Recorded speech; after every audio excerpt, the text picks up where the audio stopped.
పరిస్థితి మీరు ఇప్పుడు ఏమంటున్నారంటే అక్కడ 5 సంవత్సరాలు కౌంట్ ఇచ్చారు. ఎందుకంటే లాస్ట్ 5 years ఓకే ఈ ఫోన్ నుంచి ఇప్పుడు నాగబాబు అన్నకి ఈ ఫోన్ ఇంకో ఫోన్ నుంచి పెట్టారు చూడండి ఒకసారి. మా పరిస్థితి ఏంటి? ఎందుకంటే చూసాం ఆల్రెడీ 5 years చూసాం. ఫోన్ వీడియో తెలుసా? మేము ధర్నా చేసాం, అంతా చేసాం. మమ్మల్ని ఎవరు పట్టించారు?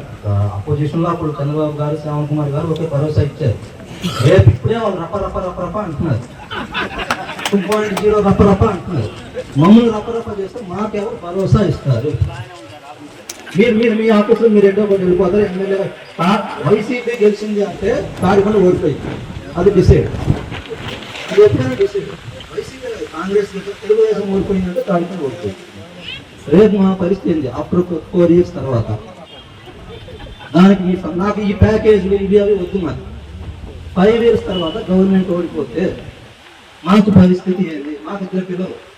ఈ 4 లక్షల్లోనే 4 బుక్స్ ఇస్తారు. ఎల్కేజీకి 5,000 తీసుకుంటారు. పిల్లవాడికి 30,000 ఫీజు కట్టుకుంటారు. నిన్న నేను రిజిస్టర్ ఆఫీస్కి పోతే చలానా కట్టి 7,000, లంచం వచ్చి 3,000. రేపు మీకు భూములు ఇవ్వాలంటే కొన్ని గవర్నమెంట్ రెవెన్యూలో వర్క్లు ఉన్నాయి, లంచాలు డిమాండ్ చేస్తారు. సర్టిఫికేట్ పోతే 200 లంచం. ఇవన్నీ చూసుకొని మేము ఎట్లా భరోసా? రేపు 5 years తర్వాత 4 years తర్వాత మాకు భరోసా కలుగుతుంది ఏంటి? ఇంకొకటి, ఇప్పుడు అక్కడ ఫ్లాట్ ఇస్తున్నారు, అవి బ్యాంకులో పెట్టుకోవడం. ఆ ఫ్లాట్లో మీరేమైనా చక్కరిచ్చా బ్యాంకులో పెట్టుకోవడానికి చెల్లుబాటు అయితే అని చెప్పి మీరేమన్నా ఒక నోటిఫై చేస్తారా? మరి ఇవన్నీ మాకు నాకు ఒకటే క్వశ్చన్. రేపు గవర్నమెంట్ మారితే మా రపరప పరిస్థితి అంటే ఇంకా జోగానే ఉండేది. బట్ మేము భూములు ఇస్తున్నాం కాబట్టి నా పిల్లలకి 5 years 5 years వాళ్ళు కాపాడుకుని రావాలి. నా పరిస్థితి నాకు వాళ్ళు ఎట్లున్నారు ఏంటనేది నాకు అనవసరం.